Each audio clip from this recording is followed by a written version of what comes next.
আসসালামু আলাইকুম সবাইকে।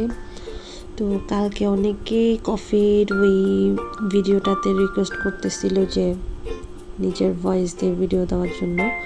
তো এই জন্য আজকে নিজের ভয়েস দিয়ে ভিডিও নিয়ে চলে আসলাম।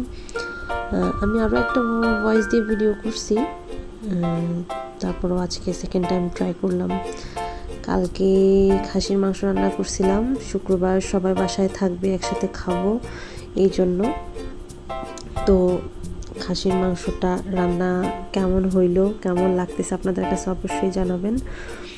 আমার খাসির মাংসতে আমি কিছু টিপস অবলম্বন করছি, যেমন খাসির মাংস একটা স্মেল দেয়, তো ওইটার জন্য যেহেতু আমার ঘরে কিছুই ছিল না, বাদাম বাটা বা টক দই বা টমেটো সস, তো আমি ভালো করে তেলে ভেজে তারপর খাসির মাংসটাকে ভালো করে তেলের মধ্যে বেরেস্তা দিয়ে ভালো করে ভেজে তারপর আমার খাসির মাংসটাকে বাকি মশলা সবগুলো দিয়ে ভালো করে ঢেকে দিই।